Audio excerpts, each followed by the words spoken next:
ਮੱਝ ਦੁੱਧ ਨਹੀਂ ਦਿੰਦੀ, ਉਸ ਮੱਝ ਨੂੰ ਕੀ ਕਰੋਗੇ? ਅੱਜ ਮਹਿੰਗਾਈ ਦਾ ਦੌਰ ਹੈ, ਜਿਹੜੀ ਮੱਝ 20 ਲੀਟਰ ਤੋਂ ਉੱਤੇ ਦੁੱਧ ਦਿੰਦੀ ਵਾਰੇ ਹੀ ਨਹੀਂ ਆਉਂਦੀ। ਅੱਛਾ, ਆਖਰੀ ਦਿਨਾਂ ਦੇ ਵਿੱਚ ਮੱਝ ਦੀ ਤਿਆਰੀ ਤੁਸੀਂ ਕਿਸ ਤਰ੍ਹਾਂ ਕਰਵਾਉਂਦੇ ਹੋ? ਤੇਲ ਔਰ ਘਿਓ ਕਿਸ ਤਰ੍ਹਾਂ ਦੇਣਾ? ਪਾਣੀ ਚ ਪਾ ਤੇਲ, ਪਾਣੀ ਹੁਣ ਗਰਮੀਆਂ ਆ ਗਈਆਂ ਨੇ, ਜਿਵੇਂ ਜੀ ਪਾਣੀ ਚ ਪਾ ਕੇ ਬਸ ਤੁਸੀਂ ਵੰਡੇ ਚ ਕੀ ਪਾਉਂਦੇ ਹੋ ਉਹ ਦੱਸੋ। ਖਲ ਪਾਣਾ ਜੀ, ਖਲ, सरसों खल जी चौकर पाना जी, छोले। ਬਿਸਮਿਲ੍ਲਾਹਿਰਰਹਿਮਾਨਿਰਰਹੀਮ। अस्सलाम वालेकुम फ्रेंड्स, ਤੁਸੀਂ ਵੇਖ ਰਹੇ ਹੋ TS ਨਾਲੀ TV YouTube ਚੈਨਲ। ਮੈਂ ਤੁਹਾਡਾ ਉਸਤਾਦ ਸੁਲਤਾਨ। ਫਰੈਂਡ, ਇਸ ਵਕਤ ਅਸੀਂ ਮੌਜੂਦ ਹਾਂ ਹਾਜੀ ਸ਼ੌਕਤ ਡੋਗਰ ਸਾਹਿਬ of Multan Dogar cattle farm ਤੇ। ਅੱਜ ਦੀ ਇਸ ਵੀਡੀਓ ਵਿੱਚ ਤੁਹਾਨੂੰ ਹਾਜੀ ਸਾਹਿਬ ਨਾਲ ਮਿਲਾਉਂਦੇ ਹਾਂ। ਹਾਜੀ ਸਾਹਿਬ ਕੋਲ ਜਿਹੜੇ ਦੋਸਤਾਂ ਦੇ ਕੁਝ ਕਮੈਂਟਸ ਨੇ ਜਾਂ ਮਾਲੂਮਾਤੀ ਜਿਹੜੇ ਲੋਕ ਸਵਾਲ ਪੁੱਛਣਾ ਚਾਹੁੰਦੇ ਨੇ ਉਹ ਪੁੱਛਾਂਗੇ। ਉਮੀਦ ਹੈ ਅੱਜ ਦੀ ਵੀਡੀਓ ਤੁਹਾਨੂੰ ਪਸੰਦ ਆਏਗੀ। ਵੀਡੀਓ ਨੂੰ ਜ਼ਿਆਦਾ ਤੋਂ ਜ਼ਿਆਦਾ ਤੁਸੀਂ ਸ਼ੇਅਰ ਕਰਨਾ ਹੈ, ਚੈਨਲ ਨੂੰ ਸਬਸਕ੍ਰਾਈਬ ਕਰਨਾ ਹੈ। आओ ਤੁਹਾਨੂੰ ਮਿਲਵਾਨੇ हाजी शौकत डोगर साहब जी। अस्सलाम वालेकुम हाजी साहब। वालेकुम सलाम। हाजी साहब की हाल है? जी अल्हम्दुलिल्लाह ठीक ठाक। अच्छा हाजी साहब, मझ दा दुध दे विच मझ दा कद दा कितना रोल है? ਦੁੱਧ ਦੇ ਵਿੱਚ ਕੱਦ ਦਾ जी, ਕੱਦ ਤਾਂ ਮੱਝ ਦਾ ਜਿੱਡਾ ਹੋਵੇ ਸੋਹਣਾ ਲੱਗਦਾ ਹੈ। अच्छा, ਦੁੱਧ ਦੇ ਵਿੱਚ ਕੱਦ ਦਾ ਬਹੁਤ ਬੜਾ ਅੱਛੀ ਗੱਲ ਹੈ। ਛੋਟੀਆਂ ਮੱਝਾਂ ਮੈਂ ਇਹ ਨਹੀਂ ਕਹਿੰਦਾ ਦੁੱਧ ਨਹੀਂ ਕਰਦੀਆਂ ਨੇ, ਬਹਰਹਾਲ ਕੱਦ ਦੇ ਲਈ ਮੱਝ ਸੋਹਣੀ ਖੂਬਸੂਰਤ ਲੱਗਦੀ ਹੈ। ਜ਼ਬਰਦਸਤ ਹੋ ਗਿਆ, मतलब कद वाली मझ ਜਿਹੜੀ ਹੈ ਖੂਬਸੂਰਤ ਲੱਗਦੀ ਹੈ। ਜ਼ਬਰਦਸਤ ਹੋ ਗਿਆ। ਅੱਛਾ, ਅੱਗੇ ਤੁਸੀਂ ਗੱਲ ਕੀਤੀ ਕਿ ਮੱਝ ਦੀ ਲੱਤ ਜਿਹੜੀ ਹੈ ਮਜ਼ਬੂਤ ਹੋਣੀ ਚਾਹੀਦੀ ਹੈ, ਮੱਝ ਦਾ ਸਟਰਕਚਰ ਵੱਡਾ ਹੋਣਾ ਚਾਹੀਦਾ ਹੈ। ਅੱਛਾ, ਤੁਸੀਂ ਜੋ ਕਿ ਨੀਲੀ ਦਾ ਵੀ ਸ਼ੌਕ ਕੀਤਾ, ਰਾਵੀ ਦਾ ਵੀ ਕੀਤਾ, ਸ਼ੁਰੂਆਤ ਤੁਹਾਡੀ ਜਿਹੜੀ ਉਹ ਨੀਲੀ ਤੋਂ ਹਿਸਟਰੀ ਤੁਹਾਡੀ ਪਿੱਛੇ ਨੀਲੀ ਨਾਲ ਵੀ ਮਿਲਦੀ ਹੈ, ਰਾਵੀ ਤੋਂ ਜਾਨਵਰ ਤੁਸੀਂ ਲੈ। ਤੁਸੀਂ ਨੀਲੀ ਤੇ ਰਾਵੀ ਨੂੰ ਕਿਸ ਤਰ੍ਹਾਂ, ਮਤਲਬ ਉਹਦੇ ਚ ਕੀ ਫਰਕ, ਡਿਫਰੈਂਸ਼ੀਏਟ ਉਸ ਨੂੰ ਕਿਸ ਤਰ੍ਹਾਂ ਕਰਦੇ ਹੋ? ਕਿਉਂਕਿ ਸਾਡੇ ਜਿਹੜਾ ਅਸੀਂ ਸੁਣਿਆ ਨਾ, ਜਦੋਂ ਅਸੀਂ ਸੁਣਿਆ ਕਿ ਰਾਵੀ ਦੀ ਮੱਝਾਂ ਜਿਹੜੀਆਂ ਨੇ ਇਹਨਾਂ ਦੇ ਪੈਰ ਮੋਟੇ ਹੁੰਦੇ ਨੇ, ਮੱਝਾਂ ਉੱਤੇ ਗੋਸ਼ਤ ਹੁੰਦਾ, ਕੋਲੀਆਂ ਵੱਡੀਆਂ ਹੁੰਦੀਆਂ, ਦੁਨੀਆਂ ਵੱਡੀਆਂ ਹੁੰਦੀਆਂ। ਉਹਨਾਂ ਨੇ ਫਿਰ ਰਾਵੀ ਦੀਆਂ ਮੱਝਾਂ ਦੇਖੀਆਂ ਹੀ ਨਹੀਂ। ਉਹਨਾਂ ਨੇ ਰਾਵੀ ਦੀਆਂ ਮੱਝਾਂ ਦੇਖੀਆਂ ਹੀ ਨਹੀਂ। ਜਿਹੜਾ ਬੰਦਾ ਇਹ ਗੱਲ ਕਰੇਗਾ ਇਹ ਤੇ ਅਣਕੁੰਡ ਬੰਦਾ ਗੱਲ ਕਰਦਾ ਹੈ, ਜਿਹਨੂੰ ਮੱਝ ਦਾ ਪਤਾ ਹੀ ਨਹੀਂ। ਅੱਛਾ, ਅਲਫ ਤੋਂ ਬੇਕਾਇਦਾ ਪੜਿਆ ਹੀ ਨਹੀਂ ਮੱਝ ਦਾ। ਉਹਨੂੰ ਨਾ ਬਰੀਡਿੰਗ ਦਾ ਪਤਾ ਹੈ, ਬਰੀਡਿੰਗ ਕਿਵੇਂ ਕਰਾਣੀ ਚਾਹੀਦੀ ਹੈ, ਮੱਝ ਕਿਸ ਤਰ੍ਹਾਂ ਦੀ ਪੈਦਾ ਕਰਾਣੀ ਚਾਹੀਦੀ ਹੈ, ਮੱਝ ਦਾ ਪਹਿਲਾ ਪੁਆਇੰਟ ਹੈ ਕੀ, ਉਹਨਾਂ ਨੇ ਹਲੇ ਕੁਝ ਦੇਖਿਆ ਹੀ ਨਹੀਂ। ਅਗਰ ਦੇਖਿਆ ਹੋਵੇ ਨਾ ਤਾਂ ਇਹ ਗੱਲ ਸਵਾਲ ਕਰਨ ਹੀ ਨਾ। ਹਮੇਸ਼ਾ ਯਾਦ ਰੱਖਿਓ, ਲੋਕ ਗੱਲਾਂ ਯਾਦੇ ਕਰਦੇ ਨੇ, ਕਰਕੇ ਦਿਖਾਣ। ਕੱਲ ਤੁਹਾਡੇ ਸਾਹਮਣੇ ਜਿਹੜੇ ਜਿੰਨੇ ਤੁਹਾਨੂੰ ਬਰੀਡਰ ਦਿਖਾ ਦਿੱਤੇ ਨੇ, ਇਹ ਮੱਝਾਂ ਦੇ ਪੁੱਤਰ ਨੇ, ਜਿਹੜੀਆਂ ਉਹਨਾਂ ਦੀਆਂ ਧੀਆਂ ਨੇ ਦਿਖਾ ਦਿੱਤੀਆਂ ਨੇ।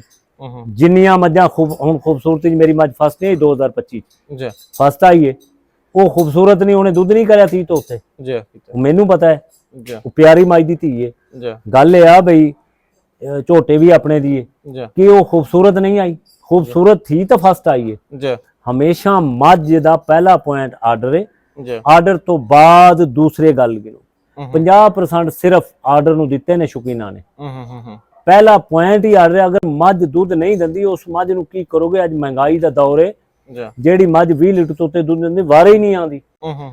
ਕਮ ਸੇ ਕਮ ਰੂਟੀਨ ਚ ਵੀ ਇਹ ਜਿਹੜੇ ਘੱਟ ਨੇ, ਜੇ ਅਸਲ ਉਹ ਬੰਦੇ ਸੱਚੇ ਨੇ ਜਿਹੜੇ ਸਵਾਲ ਕਰਦੇ ਨੇ, ਉਹਨਾਂ ਨੇ ਚੋਇਆ ਹੀ 6 ਲੀਟਰ ਦੇ ਟਾਈਮ ਦਾ, ਚੋਇਆ ਹੀ 7 ਲੀਟਰ ਦੇ ਟਾਈਮ ਦਾ। ਅਗਰ ਉਹ ਕੋਈ ਦਨਾ ਹੋਣ ਨਾ, ਚਲੋ ਚੋਇਆ ਨਹੀਂ, ਜਿਹੜਾ ਅੱਖਾਂ ਤੇ ਕੰਨਾਂ ਨੇ ਐਲਾਨ ਸੁਣਦੇ ਰਹੇ ਨੇ, ਇੰਨਾ ਕੰਡਿਆਂ ਤੇ ਦੁੱਧ ਚੜ ਰਿਹਾ ਹੈ, ਇੰਨਾ ਦੁੱਧ ਕੰਡਿਆਂ ਤੇ ਚੜ ਰਿਹਾ, ਅੱਖਾਂ ਨਾਲ ਦੇਖਦੇ ਰਹੇ ਨੇ, ਉਹਨੂੰ ਤੇ ਮੰਨ ਲੈਣ। ਤੇ ਅੱਜ ਸਭ ਤੁਸੀਂ ਜਿਹੜੇ ਆਪਣੇ ਜਾਨਵਰ ਤੁਸੀਂ ਮੇਲਿਆਂ ਵਾਸਤੇ, ਮਤਲਬ ਤੁਹਾਡੇ ਜਾਨਵਰ ਜਿਹੜੇ ਨੇ ਰੂਟੀਨ ਦੇ ਵਿੱਚ ਬੜੇ ਜ਼ਬਰਦਸਤ ਆਰਡਰ, ਬੜੇ ਖੂਬਸੂਰਤ ਔਰ ਰੂਟੀਨ ਵਿੱਚ ਤਿਆਰ ਹੁੰਦੇ ਨੇ।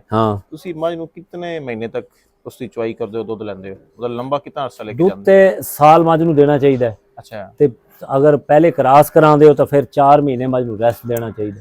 ਅੱਛਾ, ਮਤਲਬ ਬੱਚਾ ਦੇਣ ਤੋਂ, ਅਗਲਾ ਬੱਚਾ ਦੇਣ ਤੋਂ ਪਹਿਲੇ 4 ਮਹੀਨੇ ਕਮ ਸੇ ਕਮ ਮੱਝ ਨੂੰ ਰੈਸਟ ਹੋਣੀ ਚਾਹੀਦੀ। ਬੱਚਾ, ਹਾਂ 4 ਮਹੀਨੇ ਕਮ ਸੇ ਕਮ, ਤਾਂ ਕਿ ਉਹ ਆਪਣੇ ਬਾਡੀ ਨੂੰ ਦੁਬਾਰਾ ਲੈ ਆਵੇ।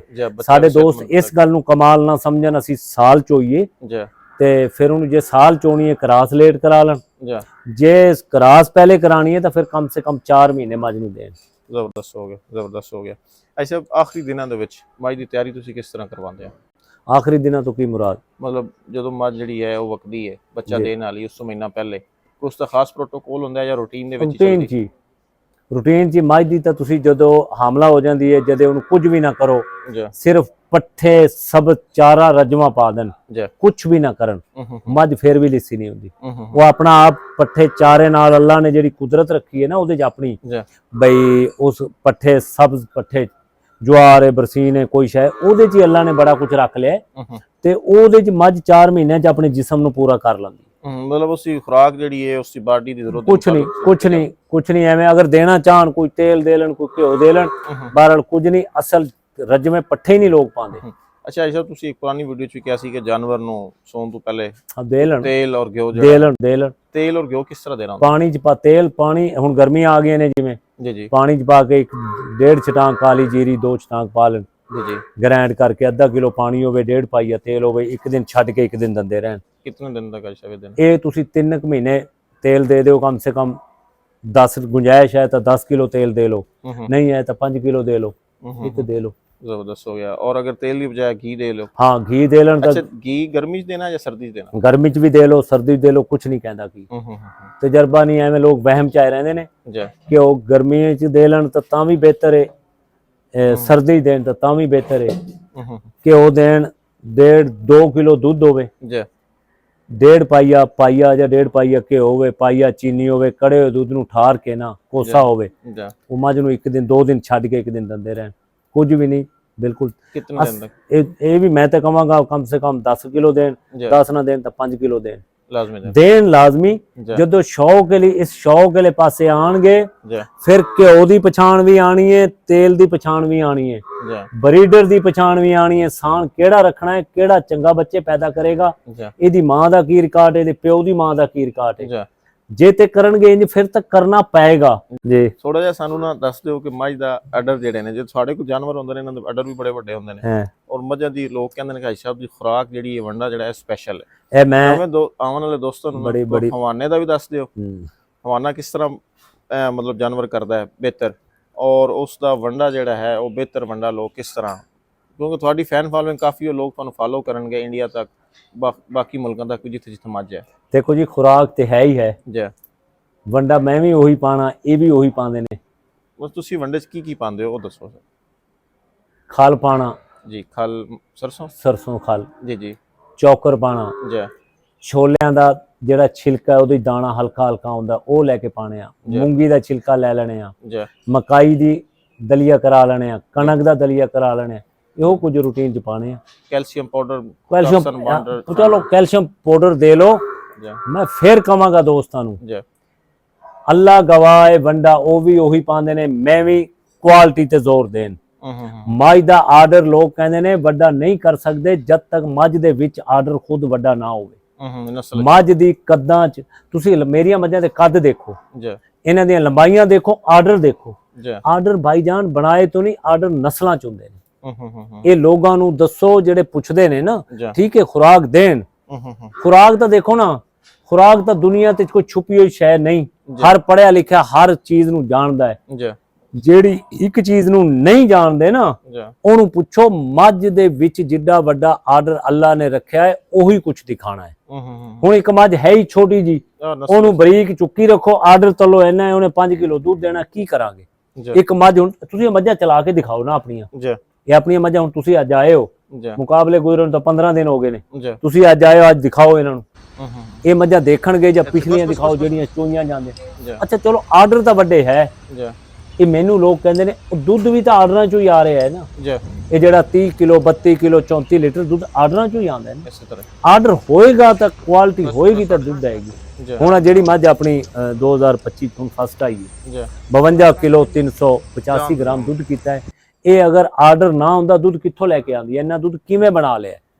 ਇਹ ਨਾ ਭਾਈਜਾਨ ਬੋਸਟਨ ਚ ਨਾ ਕਾਸੇ ਚ, ਇਹ ਅੱਲਾ ਨੇ ਇੱਕ ਜਾਨਵਰ ਦੇ ਅੰਦਰ ਕੁਆਲਿਟੀ ਰੱਖੀ ਹੈ।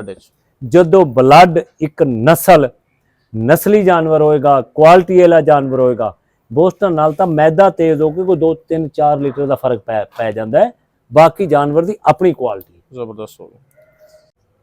ਆਇਸ਼ਾ ਬਹਿਣ ਦੇ ਉੱਤੇ ਤੁਸੀਂ ਆਪਣੇ ਸੁਣਨ ਵਾਲਿਆਂ ਨੂੰ, ਵੇਖਣ ਵਾਲਿਆਂ ਨੂੰ ਕੀ ਮੈਸੇਜ ਦੇਣਾ? ਇਹ ਮੈਸੇਜ ਬਿਲਕੁਲ ਅੱਛੀ ਗੱਲ ਹੈ। ਇੱਕ ਤਾਂ ਮੈਂ ਸਲਾਮ ਪੇਸ਼ ਕਰਨਾ ਚਾਹਨਾ, दूसरा मैसेज ये देना चाहना, अच्छी मझ रखन, नस्ल दे उत्ते काम करन, ए होर किसी गल च ना पैन। मझ दी क्वालिटी ते, मझ दी नस्ल ते, मझ दे जिन्ना दुध ते, पहला पॉइंट ही मझ दा दुध है। दुध जिन्ना ज्यादा होएगा उन्नी ज्यादा बंदे दी एक दिल इंसान दा मुतमीन हुंदा है, खुश हुंदा है। क्वालिटी वाला जानवर पैदा होवे, अच्छे जोटियां दियां धीयां पैदा करान, ਜਿਹੜੀਆਂ ਅਲਹਮਦੁਲਿਲਾ 30 ਲੀਟਰ ਬੱਚੇ ਪੈਦਾ ਕਰਨ। ਇਹ ਮੈਸੇਜ ਹੈ ਮੱਝ ਤੇ ਦੁੱਧ ਤੇ ਕੰਮ ਕਰਨ, ਇਹ ਚੰਗੀ ਗੱਲ ਹੈ। ਜਿਹੜੇ ਸਾਡੇ ਨਵੇਂ, ਜਿਹੜੇ ਮੈਂ ਤੇ ਨਵਾਂ ਹੀ ਕਵਾਂਗਾ, ਜਿਹੜੇ ਲੋਕਾਂ ਨੂੰ ਇੰਜ ਕਰਦੇ ਨੇ ਨਾ, ਮੱਝ ਦੀ ਬਰੀਕੀ ਬਾਅਦ ਚ ਜੀ ਪਹਿਲਾ ਮੁਸਤਕਬਲ ਚ ਦੁੱਧ ਹੈ। ਜੀ ਜਿੰਨਾ ਮੱਝ ਦਾ ਦੁੱਧ ਜ਼ਿਆਦਾ ਹੋਏਗਾ ਉਹਨਾਂ ਲੋਕਾਂ ਦੇ ਮੁਸਤਕਬਲ ਠੀਕ ਹੋਏਗਾ।